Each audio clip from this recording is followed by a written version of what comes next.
आयुषी।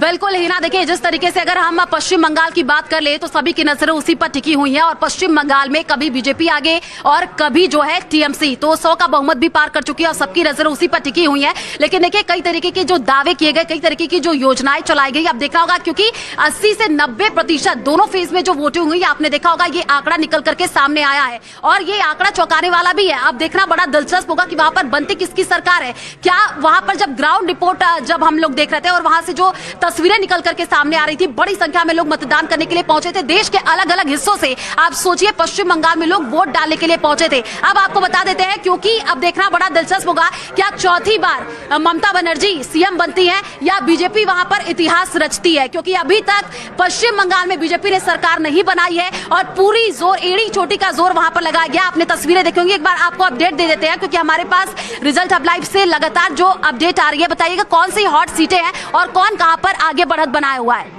अभी तक जो हॉट सीट है इधर आसनसोल दक्षिण अग्निमित्रा पॉल अभी लीड कर रही है और भवानीपुर में शुभेंदु अधिकारी और ममता बनर्जी की जो अभी लड़ाई है वो ममता बनर्जी अभी लीड कर रही है और बहुत सारे ऐसे सीट्स हैं, यानी भवानीपुर सीट से ममता बनर्जी लीड कर रही है, एक बड़ी अपडेट। और ये विधाननगर जो सीट है इसमें अभी तक आगे कोई नहीं गया और कोलकाता के अंदर जो बहुत सारे सीट्स है, इंपॉर्टेंट सीट्स है, उसमें से बीजेपी आगे जा चुका है और तृणमूल में भी किया। बिल्कुल, तो देखिए कई जगहों पर बीजेपी, कई जगहों पर आप देखिए टीएमसी आगे चल रही है। लेकिन अगर आप देखिए वहां पर जिस तरीके से कानूनी दाव पेश भी खेला गया ही ना, आपने देखा होगा किस तरीके से कोलकाता हाईकोर्ट में मामला पहुंचा था। आप ईवीएम की बात कर लीजिए, स्ट्रांग रूम की बात कर लीजिए, तो हमने वहां से तस्वीरें देखी थी किस तरीके से जो है माहौल गर्माता हुआ नजर आया था। उसके बाद से टिप्पणी भी की गई थी। अब देखना बड़ा दिलचस्प होगा, कानूनी दाव पेश भी जो पश्चिम बंगाल में खेला गया उसका क्या वहां पर नतीजा निकल करके सामने आता है। लेकिन एक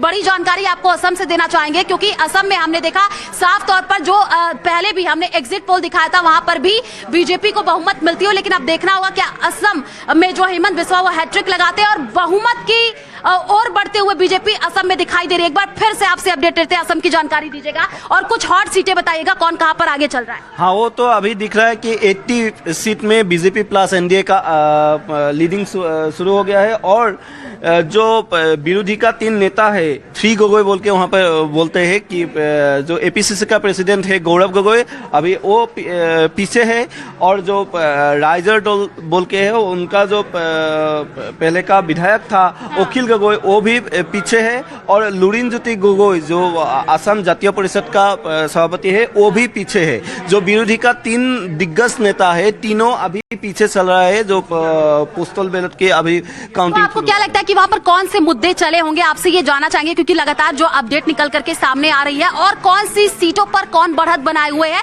और कहां पर जो है पलड़ा भारी होता हुआ। हाँ, वो दिख रहा है कि बीजेपी का जो एजेंडा था, बीजेपी ने जो उनका एजेंडा था कि महिलाओं के लिए उनका बड़े सारे तो महिलाओं ने इस बार बढ़ चढ़ करके वोट किया तो उसका नतीजा ये साफ। हाँ, वो महिला का जो वोट मिल रहा है बीजेपी का, इसका साफ नतीजा है कि 80 सीट में अभी उनको लीड मिल चुके हैं। हम कह सकते हैं कि बीजेपी बहुमत की ओर है लेकिन थोड़ा सा और इंतजार करना। हाँ, थोड़ा इंतजार अभी बाकी है, लेकिन जो पहले का दिख रहा है कि 80 सीट और 26 ये जो डिफरेंस है बहुत ज्यादा डिफरेंस है। जिस और तरीके से आपने सारी जानकारी दी है, आपने जनावी दी है कि